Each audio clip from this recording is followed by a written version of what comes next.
Welcome, everyone. Thank you for joining us today. We're excited to have you here, and we're also excited to have Dr. Michael Barrett here with us today. Before I introduce him and turn the time over to him, I have just a few housekeeping items. First, my name is Shelly Hubbard, and I am a member of the marketing team here at Center for Change. I am filling in for Tamra, our business development director, who is busy in corporate meetings today. But there is a copy of the PowerPoint in the handout section of the toolbar. You will also see a copy of the post-test in the handout section. This is just for reference only throughout the webinar. To obtain the CE credit, you must take the online post-test. You're welcome to submit questions in the questions section of the toolbar, and at the end of the webinar, we'll try to get to a few of those. When the webinar ends, there will be an evaluation that pops up. Please take just a moment to fill that out. That helps us to continue to offer CE credit for these webinars. And then finally, about an hour after the webinar ends, you'll receive a separate email with a link to take the online post-test. Upon passing that, you will have an option to download a certificate for CE credit. So as I said, Dr. Michael Barrett is here with us today. We're super excited.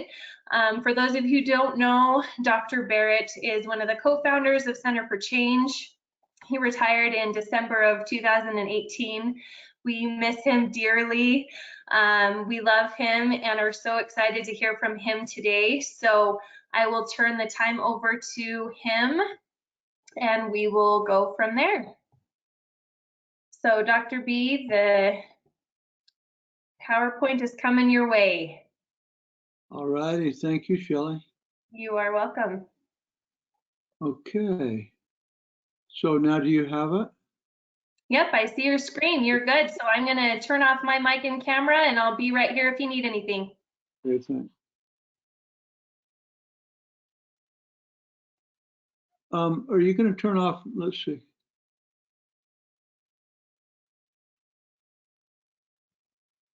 Do you see your PowerPoint on your screen?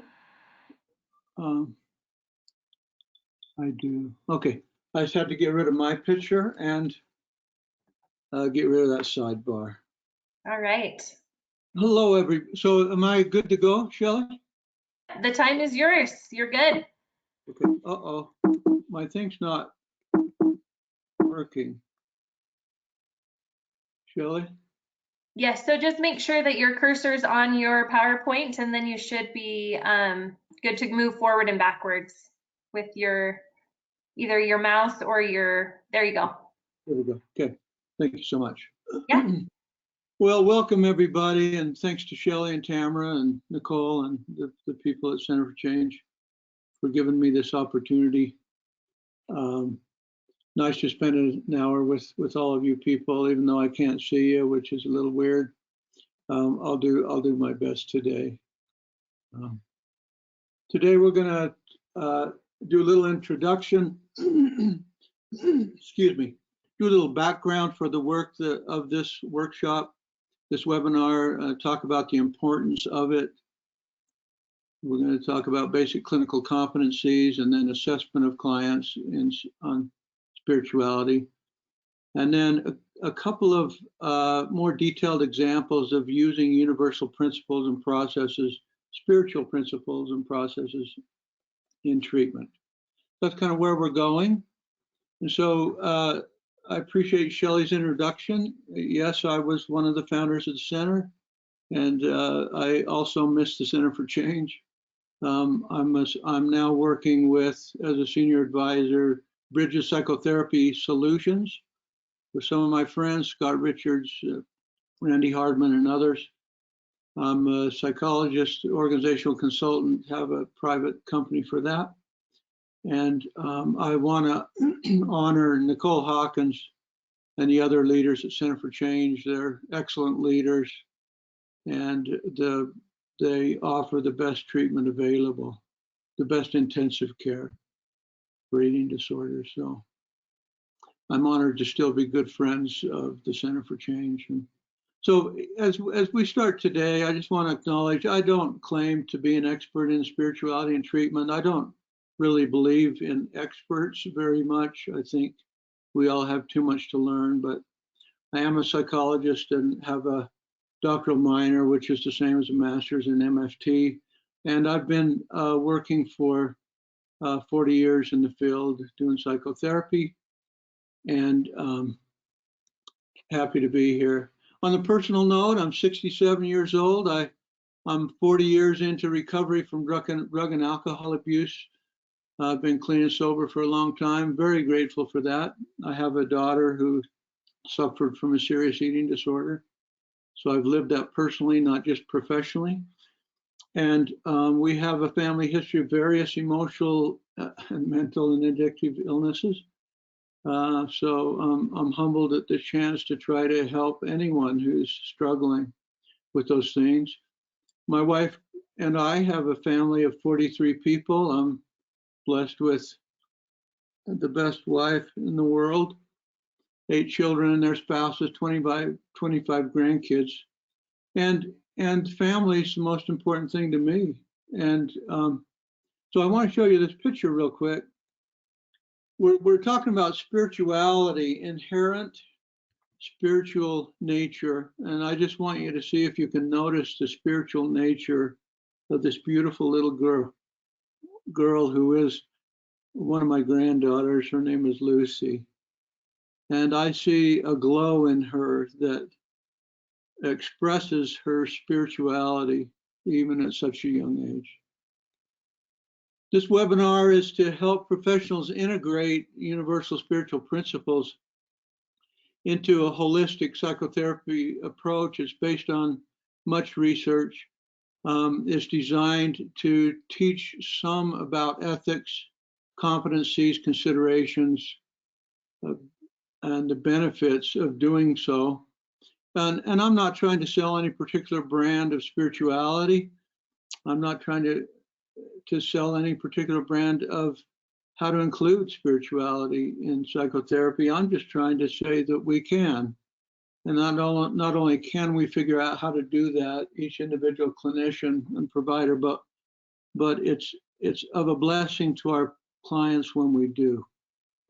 I suggest that religious spirituality is just as important as non-religious spirituality. No more important, no less important, even though that's been left behind in many ways in our field. And the spiritual approaches in psychotherapy are never meant to replace other proven best practices and evidence-based treatments. So, basic assumption of all this, there are other ways to knowing and understanding in addition to cognition and logic and scientific method and research results. And these other ways are spiritual ways. They're connected to an individual's spiritual identity and nature, and they include awakening, enlightenment, transcendence, intuition, inspiration, spiritual understandings, listening to the heart, and having a change of heart. So in this, what we're going to be doing today, I want to tell you that you have a test for CE credits, and I want to help you out with that test. So I have marked the slides with the word test in front of the title. And in there will be bolded comments or starred comments to pay attention to. So when we get to a slide that says test, I'll try to say that, but if not, pay attention. And that's a slide to pay attention to if you want to pass the test for your CE credits.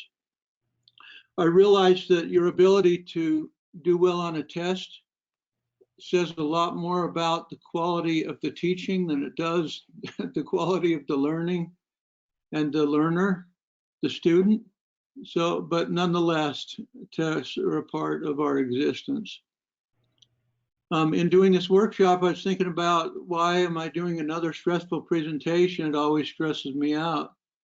And then I was actually talking to Tamara about, I don't know why I'm doing another one, but then I remembered if these presentations or this teaching that any of us do helps one person in some small way, then it's well worth it. And I truly believe that.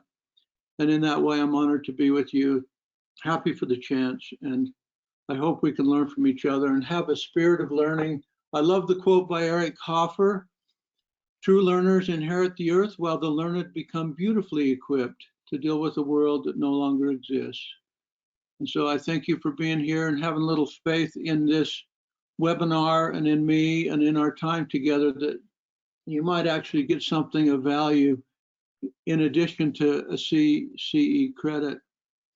And so this workshop came from a 7-hour videotape clinical training webinar, which I created in conjunction with Bridges Psychological Services. And so I've taken some pieces out of that bigger one and provided this for you today. And I need to honor my collaborators and friends, Scott Richards and Randy Hardman, who have taught me most of what I know about spirituality and treatment. So here we go.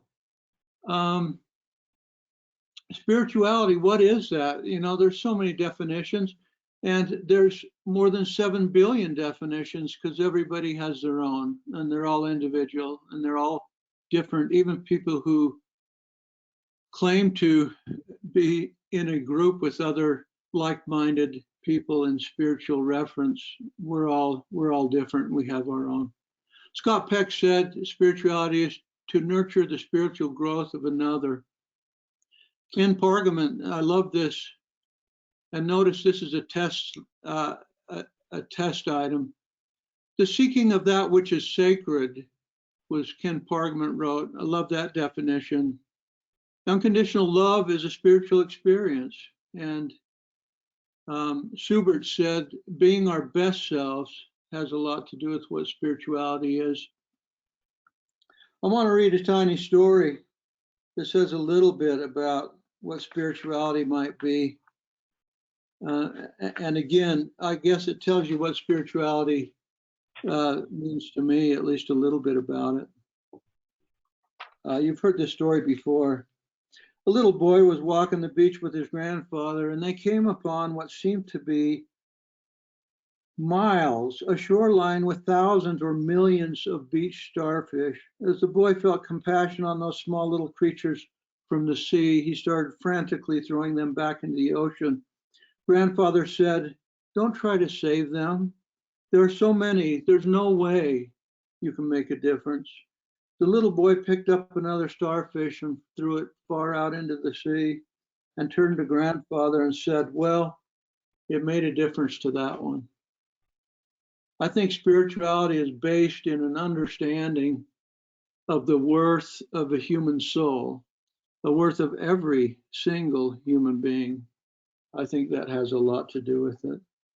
Spirituality can be evidenced in respectful relationships with oneself, including practicing mindfulness, meditation, yoga, honoring dreams and deeper desires, living with purpose, honoring internalized principles, living with congruence and integrity. It may include, for some, self-mastery and discipline, delayed gratification for a greater good, engaging in spiritual practices, keeping commitments, taking the higher road despite the difficulty of that road.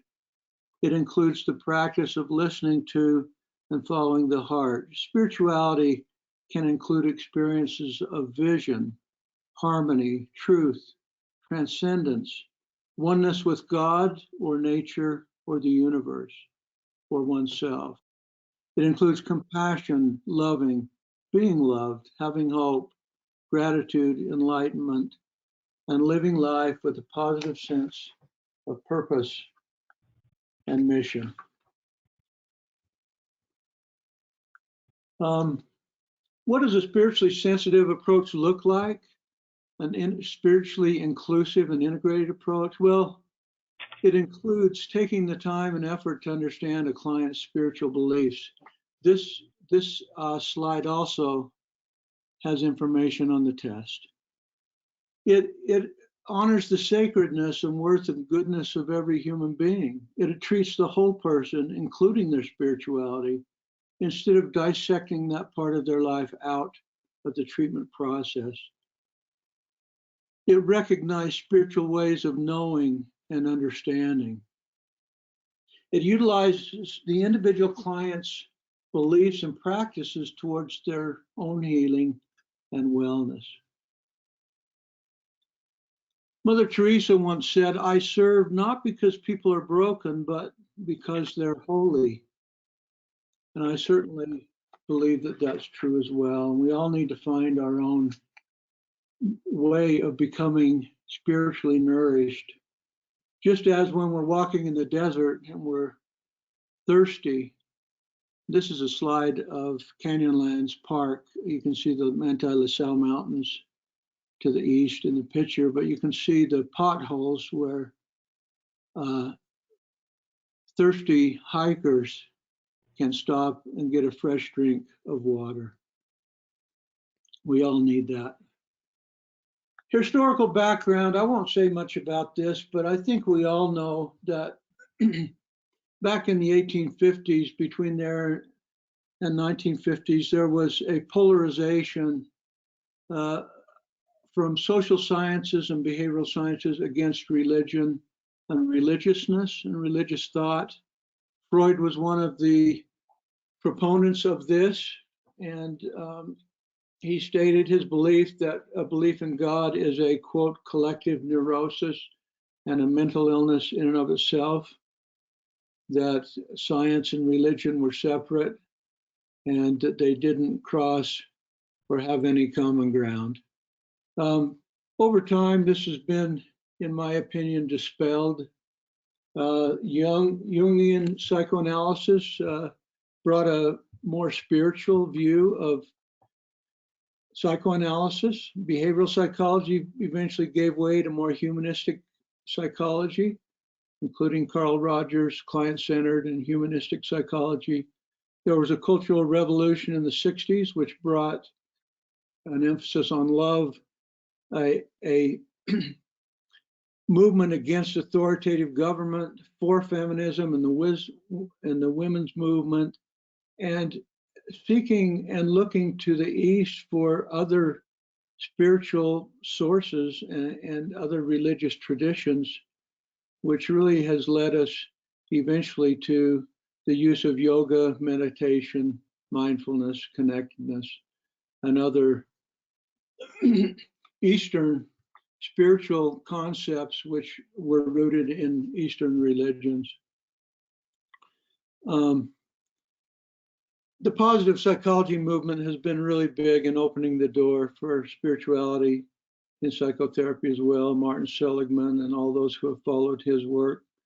The discipline of positive psychology is based in building positive qualities, focusing on the quality, helping people become who they can be. It recognized the fact that some values have more worth in helping people stay mentally and emotionally and spiritually healthy. And it focuses on seeking a meaningful life and a higher purpose, no matter what one's spiritual reference is. So mindfulness has become probably the most accepted and well-known spiritual part of psychotherapy. It has a universal feel. It works with a secular point of view or a spiritual point of view. And it's been well used to bless people's lives. The healing power of yoga has been important, meditation as well. And the field of substance abuse, the 12-step programs, is a spiritual treatment program where millions have been treated and have benefited from that. It's likely the second most widely used spiritual approach in mental health treatment, even though some people say that substance abuse treatment, mental health treatment still don't blend together real well. More recently, motivational interviewing, ACT therapy, and the process of valuing and looking at where behaviors are congruent with a client's stated priorities has helped move the spirituality along. And there are many respected clinicians who've done great research on spirituality in treatment. I want to acknowledge my friends, Randy Hardman, Scott Richards, and honor them for their great work.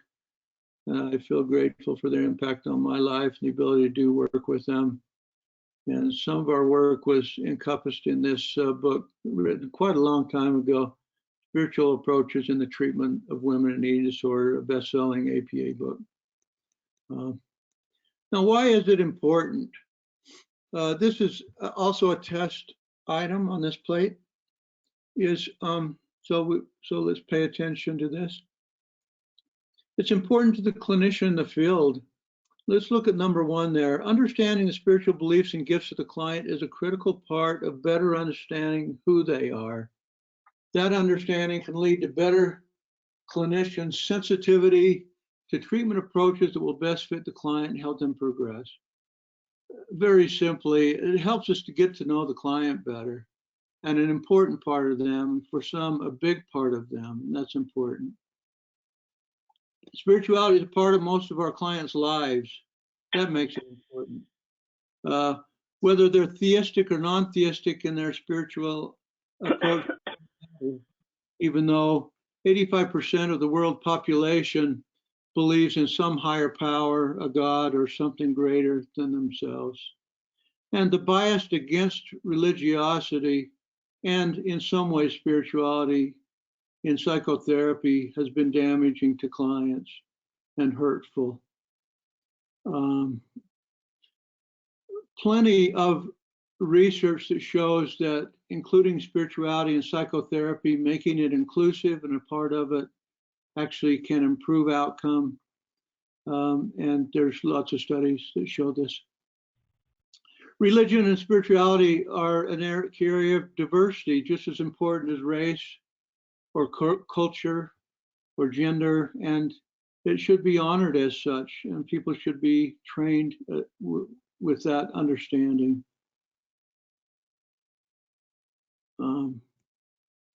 Let's keep on going here. It allows us to treat the individual as a whole person, not as a fragmented person where we leave a part of them out. We treat them socially, emotionally, mentally, spiritually, and it makes a better treatment. And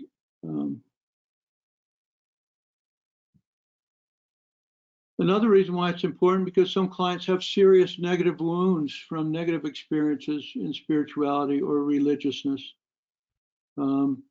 Sometimes clients use their religious or spiritual beliefs against themselves instead of for themselves. We can help them see that pattern and help them change it. We can help them through their spiritual gifts and beliefs, help them with self-acceptance and self-worth and a greater sense of identity. And spiritual beliefs are powerful. Think of this, the simple belief, things happen for a reason. That one spiritual belief has provided support for hope and positive meaning and resilience in times of difficulty for humanity since the beginning of time. And that's just one spiritual belief. So client spiritual beliefs are tied to their reasons for recovery, their dreams, their purpose in life. And these are powerful motivators for people to change and to overcome difficulties and adversity. And so that can help us and empower the therapy process. Last of all, the nurturing of a child's spirituality and the understanding of one's spirituality can ward off many differing societal ills and mental illness. I invite you to read the book, The Spiritual Child by Lisa Miller, who's over clinical programs at Columbia. She wrote a beautiful book. Consider checking that out. So we'll keep going here.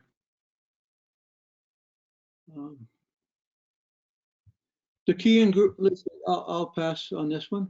This one is a slide that's connected with the test. Ethical guidelines for spiritually integrated psychotherapy. These are ethical dilemmas which could become violations if people are not cautious and careful. Engaging in dual relationships where there's religious and professional oversight or involvement in someone's life. Displacing or usurping religious authority. In other words, Don't listen to your clergy or your religious leaders anymore. Listen to me instead. That's an ethical problem, or can be. Imposing one's religious values on clients according to their religious or spiritual beliefs, or anti-religious values on clients according to the clinician's beliefs, is also a potential ethical problem. So we need to be careful of those. Another slide connected to the test here is, let's look at this number 5 down here. Basic competency, the ability to establish a spiritually open and safe therapeutic alliance. Understanding that the fear of a clinician or provider's reaction should never be an obstacle for a client to discuss spiritual beliefs or concerns, if that's a concern they have. Shaming behavior from providers around religious or spiritual beliefs creates damage to clients. I have talked to many clients who have come to me and reported negative experiences with providers who sometimes not only ignored their spiritual beliefs, but actually ridiculed them for it, which is definitely not okay. So we'll keep going along here. How do we manage our own spiritual beliefs and practices and biases in ways that could come out in treatment that could get in the way of helping our clients get well? So just a little reflection. I ask a few questions for you to ponder in your own heart and mind. What's one spiritual belief you have that guides you and helps you in your life? Think about that. What type of spiritual or religious oriented clients are you the most comfortable with, and why are you the most comfortable with them? What type of religious or spiritually oriented clients are you the least comfortable with, and why? What is in the way of comfort for you? Are there any spiritual persuasions or religious persuasions of which you carry enough fear or dislike or disdain that you ethically should refer those people to others and not see them, to take care of you and to take care of them? Are there any? It's an important thing to think about. If you took the time to learn more about or view with compassion and without judgment those people who you may be uncomfortable with, how might you feel towards them then? Would you be able to work with them? What did you learn and notice in these questions about you? If we're going to help people and allow spirituality and religiousness and either or to be a part of the conversation in therapy, we need to know ourselves and manage ourselves spiritually, our beliefs, our biases.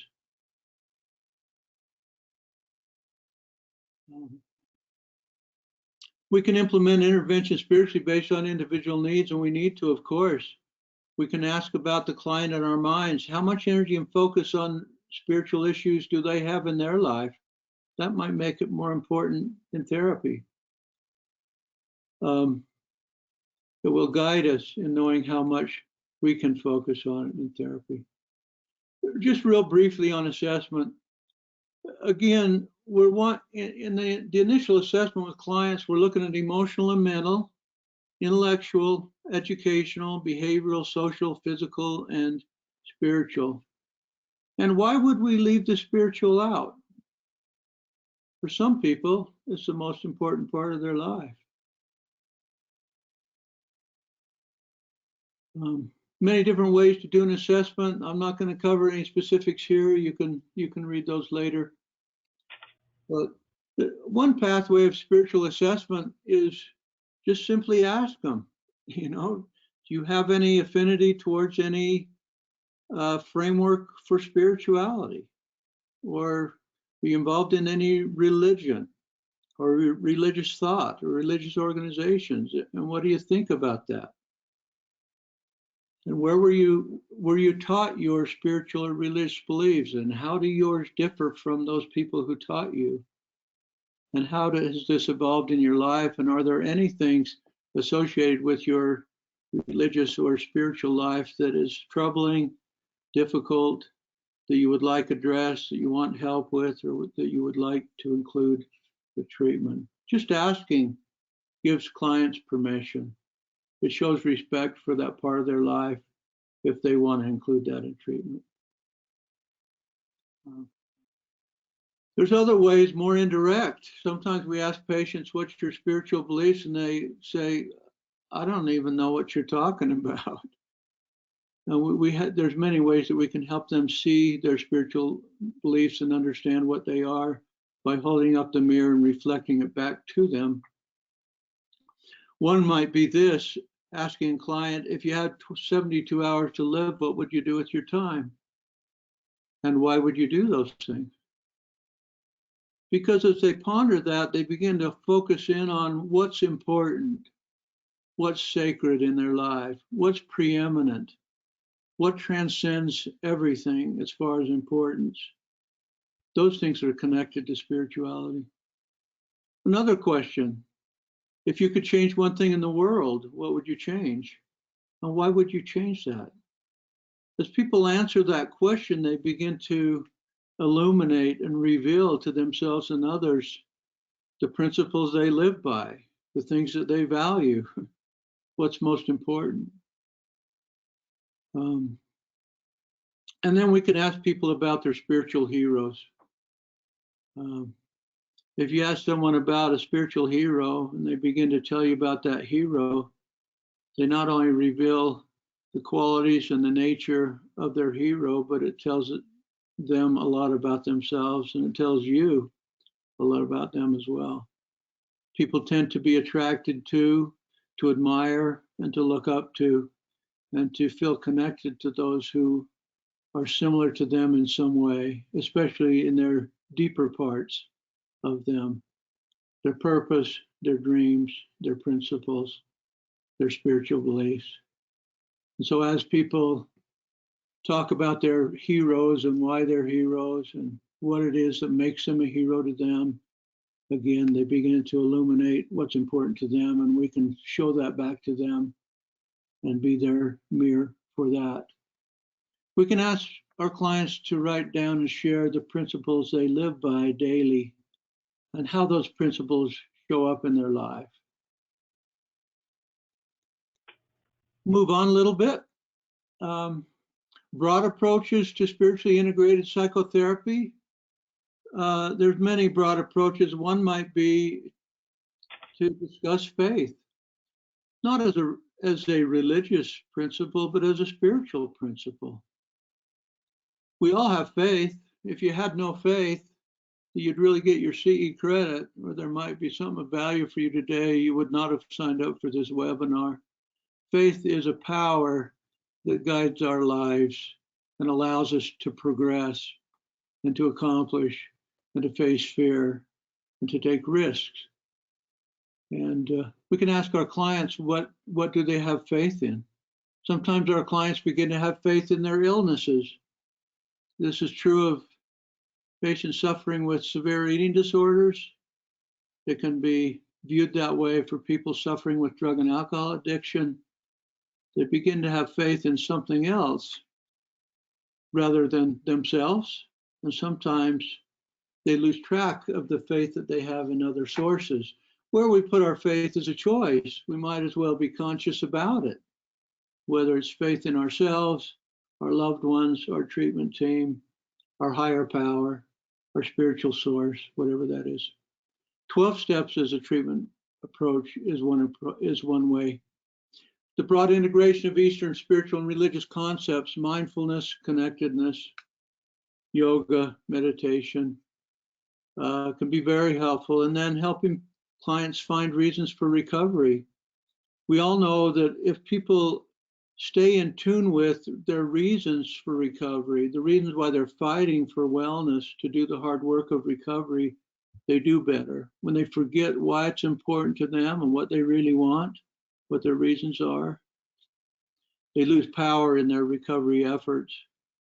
And these reasons for recovery come out of our deeper spiritual beliefs and our desires and what we truly, truly want. They often come out of purpose and identity as well. Part of this is some of the value of the great therapeutic process of acceptance and commitment therapy. Treatment themes, you guys can look at those on your own. Primary pathways for spiritually inclusive psychotherapy include these three main things, according to me and my friends Randy Hardman, Scott Richards. Some of this work is coming out in an APA handbook chapter. It's in press. It'll soon come out. You can contact me for information about it if you'd like. But clients utilizing their own spiritual practices, not ours, but theirs. Therapists making use of spiritual processes. And clients and therapists emphasizing and using internalized spiritual principles with clients can help empower the power of spirituality in their clients' lives. This is also a slide for test. Rigorous and spiritual practices as spiritual interventions. Whatever the client is doing to practice their spirituality can be used as a therapeutic intervention or as a reminder to ask them to do it, or to do some gentle accountability work with clients if they claim it. Clients who may not recognize practices they could do that are consistent with their own spiritual beliefs, and we might need to help them with that. But many of these practices include prayer, and again, this is a test item, so look at this plate. Contemplation and meditation, connection with nature, reading sacred or uplifting writing, forgiveness, repentance, mindfulness. These are all, there's so many. Seeking and extending fellowship and altruistic service, seeking spiritual direction, connecting with religious or spiritual faith, community, clergy, advisors, heroes, higher power. So anyways, there's many different researched and available approaches. And Koenig is one who has created some great ones, religiously oriented cognitive behavioral therapy for different religions, including Christian, Jewish, Buddhist, Muslim, and Hindu. Anyways, there's many different ones. We proposed and have researched and written about a principle-based spirituality therapy group and different spiritual pathways to recovery from eating disorders. You can look up those references if you'd like. And now I'm going to dive in a little bit. If we look at the process of using spiritual principles in psychotherapy and using spiritual processes, we're going to try to look at one or two or three or four, depending on time left, and dive a little bit deeper into how to use spiritual principles. Now, in psychotherapy, these spiritual principles can be universally accepted, general spiritual principles that almost anybody would say, yeah, that's a positive and growth promoting or spiritual principle. And we can also use specific spiritual principles that patients have internalized and that are very important to them personally and individually, either way. But we'll just look at a couple of these together if we can. First of all, understanding and honoring one's purpose, deepest desires, and dreams is one principle. And this also is a test item from this plate. Look at the number one there. Understanding one's passion, purpose, wants, desires, and dreams is a pathway to understanding spiritual identity. These deeper things are closely aligned with who one is. Passions that an individual have are also close to our purpose, the deeper things in our life. And Ira Sacker once wrote that when we get involved in our passion, we don't have as much time for addictive or eating disorder illness. We can all have a greater understanding of the purpose of our lives, whether it comes in little increments or whether it comes in some steps in aha moments. One time I took some high school students on a therapeutic wilderness trip for 5 days. We cried together, we hiked together, we ate little together, we had therapy groups together, and some very powerful experiences. As I was driving away from that experience after saying goodbye to the kids, I found myself crying. I didn't know what that was. It scared me. I thought I was decompensating and breaking down. I was a younger man and afraid of emotion. What I learned was from a message that came to me very powerfully is that those tears were love, that I loved those kids, and I really did. I cared for them. I cared about them. I cared what happened to them. And a loud message came to me which said, you got to help the young people. You've got to help these young people. And that powerful message has been with me ever since, and it has been a seed of my career and still helps me remember what's important, what is part of the purpose of my life's work, and it's that. We can all learn more about the purpose of our lives. If we stay connected to our purpose and dreams, we'll be connected to some of the more compelling reasons to keep going. In mental illness, clients often become disconnected from purpose. They lose track of it.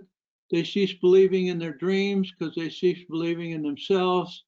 They may feel undeserving or they've given up on dreams.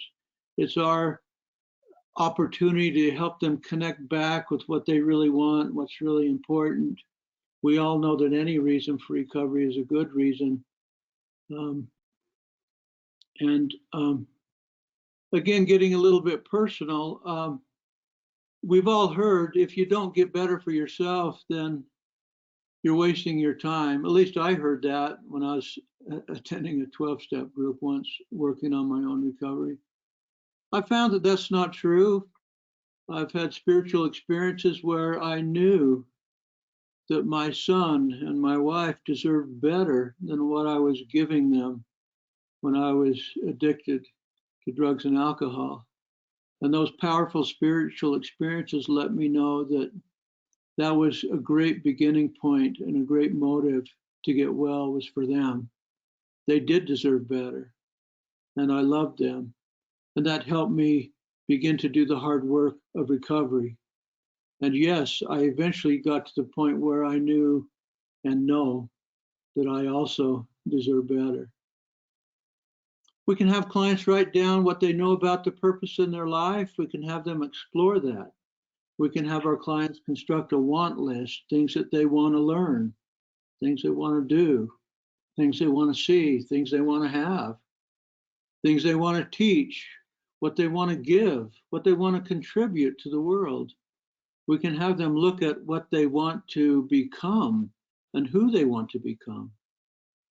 And all of these things are important, helping people get in touch with what's important to them.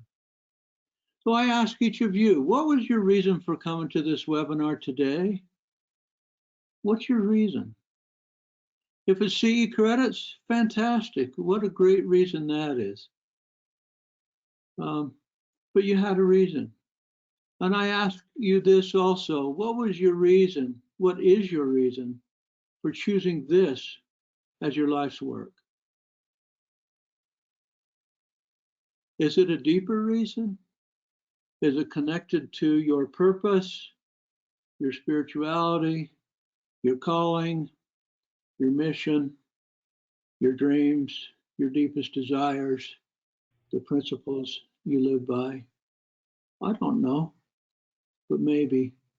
And what if we remembered the reason we do this work before every session, before we visit with each person we're trying to help? Would that change what we do? I think so. Just as if our clients, if we help them remember why they're doing it, it can empower them in their recovery. The next principle is dismantling false identity and reclaiming Spiritual identity.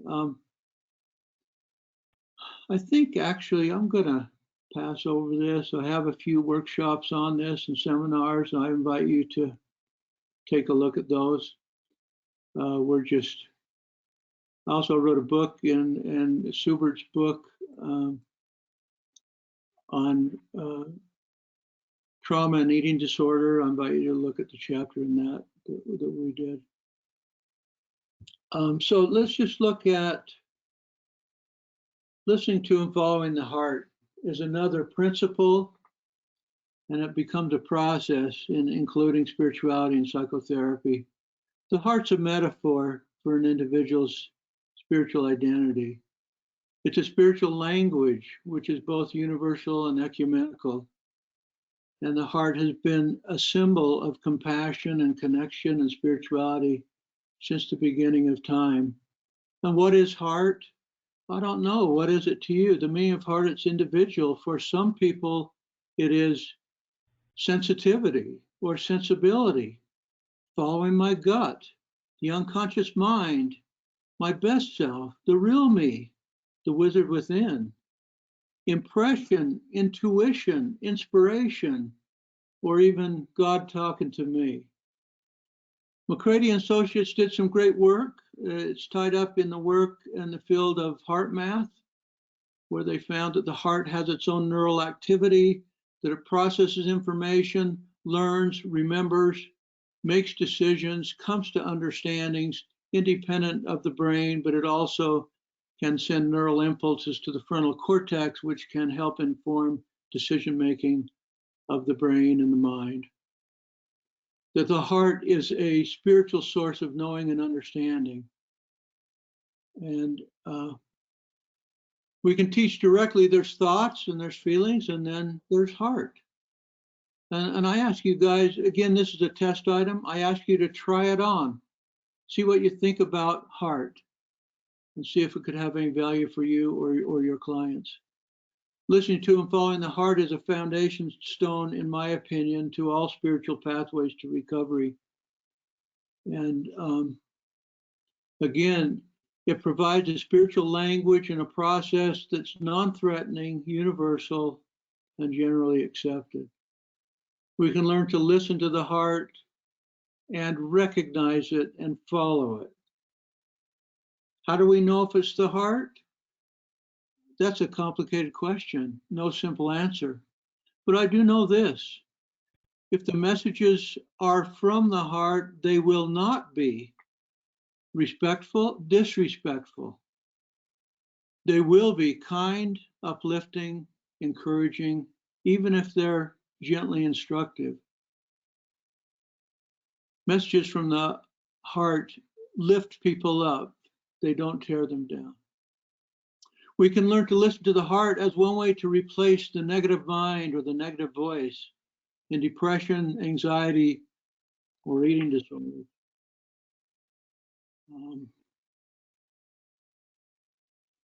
Again, people become disconnected from self, they become disconnected from their heart and the messages there. Sometimes people believe they're in trouble because they trusted themselves.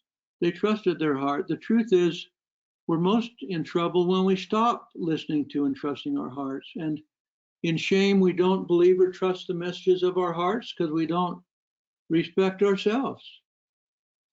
But listening to the heart helps restore self-trust and self-respect, and it challenges shame. A nice quote here: one sees clearly only with heart. Anything essential is invisible to the eyes. I give one really small story about heart really quickly. I'm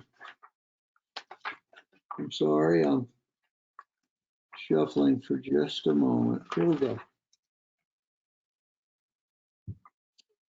See if you can see and hear the a bike shop owner listening to his heart. In a suburb of Dallas, Texas, known as Richardson, a small, bright-eyed gentleman named Jim Hoyt manages his own bike store. The mom and pop shop Richardson Bike Mart is known throughout the community as a strong sponsor of bike racers. Hoyt maintains a personal passion to help kids get started in the sport. Keeping an eye on the street front, Jim noticed a young woman who faithfully took her son to a nearby shop for fresh donuts each week. He began talking to the woman, discovered she was a single mom, and instinctively knew she was struggling to get by. Jim took an interest in the small family and decided to give the woman a discount on a Schwinn Mag Scrambler. The mom accepted the generous offer. And through the act of a stranger, a 7-year-old boy, Lance Armstrong, was introduced to the world of biking. Describing the bike, he writes, "It was an ugly brown bike with yellow wheels, but I loved it. Why does any kid love a bike? It's liberation and independence. Your first set of wheels."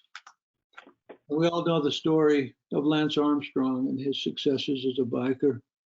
Just one story of millions.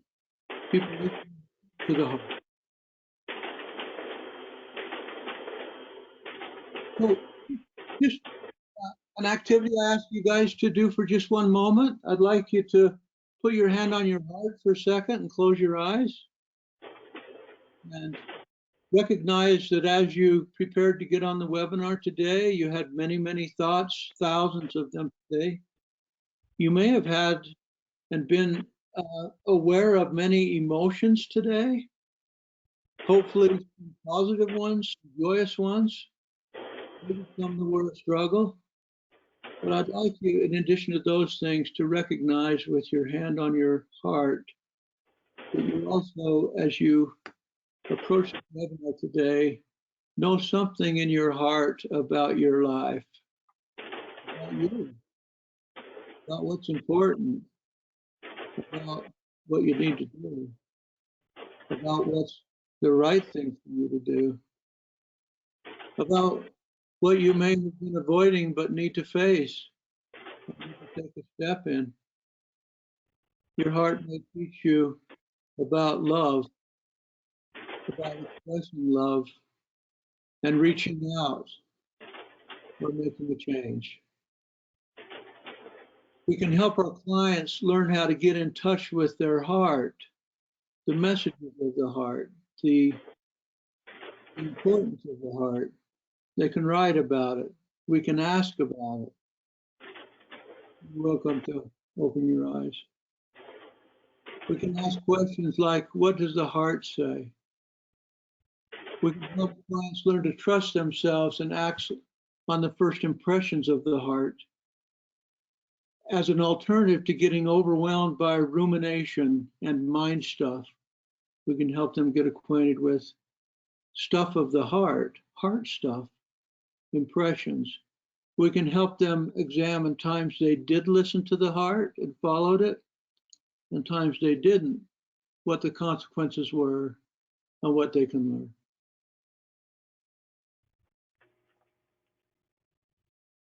The last part, and I'm really running out of time, is the principle of receiving and giving and deepening the good gifts of love. I would just suggest on this that our clients often are afraid to give their love fully. They're afraid that they have nothing of value to give. They doubt the goodness of their heart, and they often doubt the love that they have to give. They often resist our love and other people in their lives' loves because they're afraid that there will be strings attached.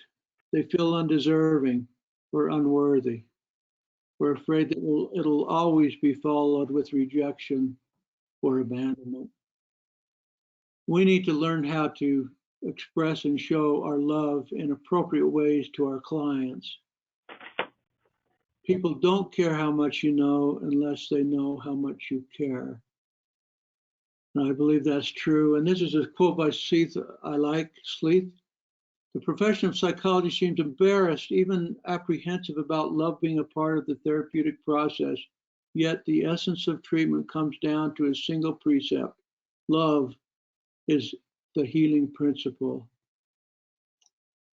In my opinion, it's a spiritual experience. And again, We can help our clients recognize how they resist love. And I ask you, how do you resist love in your life? How do you hold back your love instead of giving it fully? Do you reject help? Do you ask for help?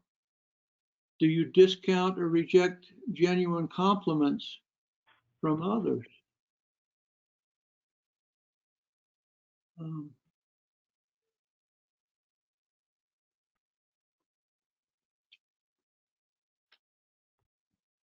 Doing work with spirituality with clients, I believe it's important to help clients recognize and recognize love in their lives, that people do love them, that they are there for them, recognize their love for others. Sometimes people don't know that they love.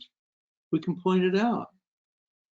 Had many experiences where clients told me how they have nothing to offer and that they don't love anybody, and later had an opportunity of observing and witnessing them giving love to others, comforting, showing interest, and helping others, and had the chance in session to say, hey, I saw you yesterday on the unit when you were talking to that girl who was crying and struggling with abuse memories. And what you showed there was love. That was loving kindness. I just wanted you to know. So sometimes we need to point it out to them.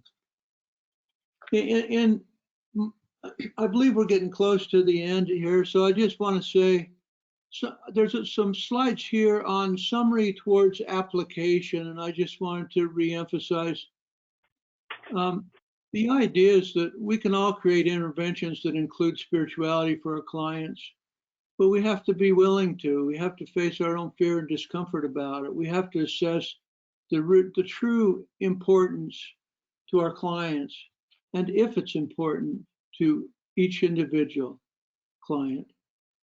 And again, that it's not about finding spiritual approaches that others use, although that can be very helpful. There's some incredible work that's out there that can bless your life as a clinician and clients' lives as well. But it's about mostly creating yours. What would you like to do with clients with spirituality? And today, a reflection, what have you learned about your own religious or spiritual biases or prejudices? Can you work with individuals in a spiritually integrated approach? How can you further prepare for that? What have you noticed about your own spirituality today? And how does your spiritual beliefs help you manage and overcome problems and illness? And what have you learned today that might help in some small way any of your clients that you're trying to help?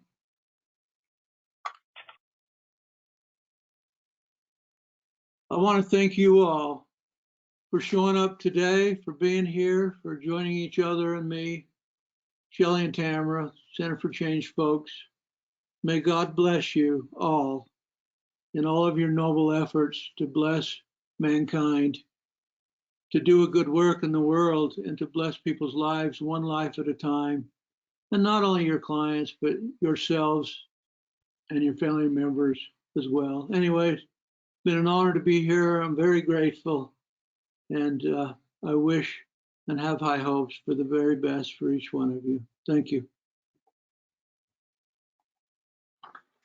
Thank you, Dr. B. That was awesome. I know you were worried earlier that you weren't sure if you still had your game, but you still got it. You're still amazing, and everyone was commenting on that. So thank you. We do have a couple of questions that we'll try to get to. So the first one is from Lily, and she said, spiritually integrated psychotherapy is something I'm just beginning to explore. Have you observed any overall or general patterns of patients trying to recover from eating disorders and their spiritual concerns or difficulties? Wow. My experience with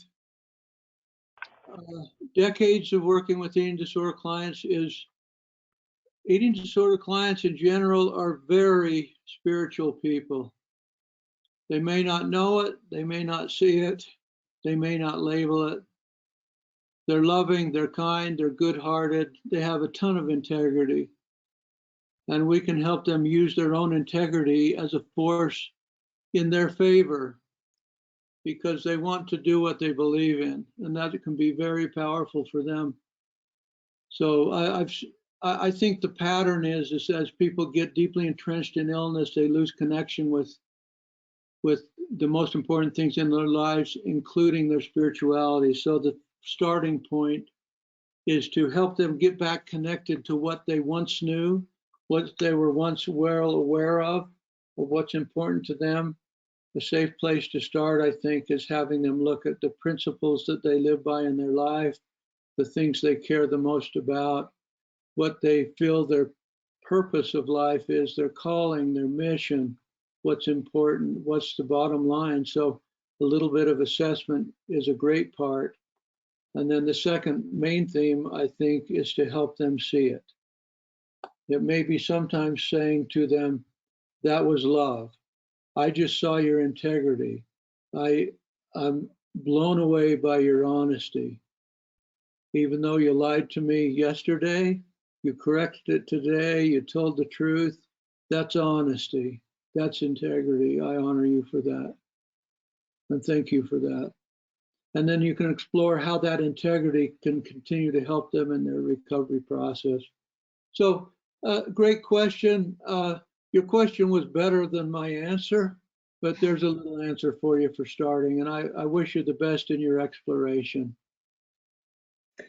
All right, the other question we had was, I'm curious to hear about how you engage in discussion with patients who share similar beliefs to you and who are very interested in integrating their spirituality. How do you monitor your own level of self-disclosure? That's a great question. You may have noticed I'm a pretty self-disclosing kind of a clinician.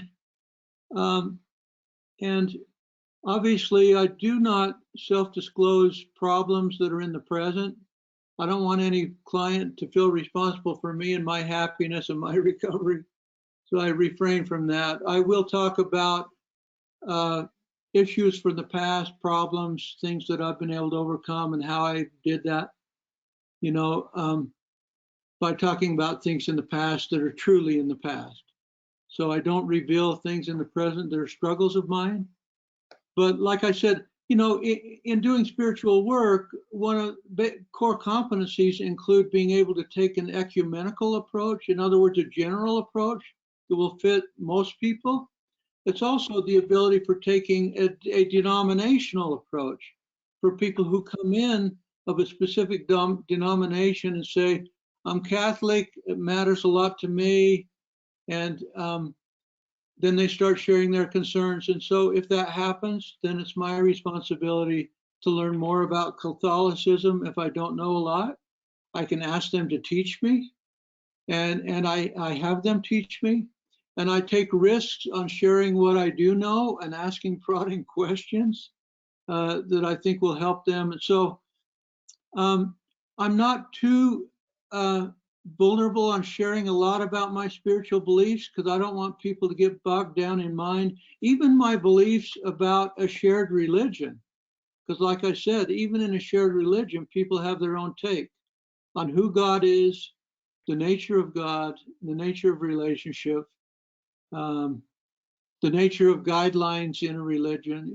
Everyone interprets those differently. So I'm pretty cautious. I try to keep my clients talking mostly about them. And to just be honest, if I feel spiritually prompted to share something, I listen to my heart, I try my best, and I share. Great, thank you. So there were numerous people who were saying that they came to hear you. That was one of the questions that you had asked as to why they were here at the webinar. So a lot of people came to hear you and your expertise, and they were excited to hear from you again. So we appreciate you being here with us today. Wonderful webinar. Lots of people commenting on how amazing it was. So thank you for your time. You're very kind. Yes, so just a couple of reminders. As soon as we end this webinar, a little evaluation will pop up. Please take just a moment to fill that out. And then in about an hour, you will receive a link with a post-test to take for your CE credit. We do have another webinar a week from today on diabetes. So if you are able, please join us for that one as well. But we appreciate all of you joining us today. And Dr. Barrett, thank you. We appreciate your time. You did wonderful. Thanks. I have one thing. Can I say it? Yeah, go ahead. Hard time with the test because I didn't cover what's on the test, which is possible.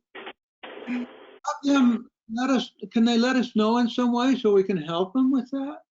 Sure, yeah, you can email us and we can try to help you if you have questions on that test. Yes. I'm willing to provide one-on-one tutoring on passing that test. I don't think that's against the rules, is it?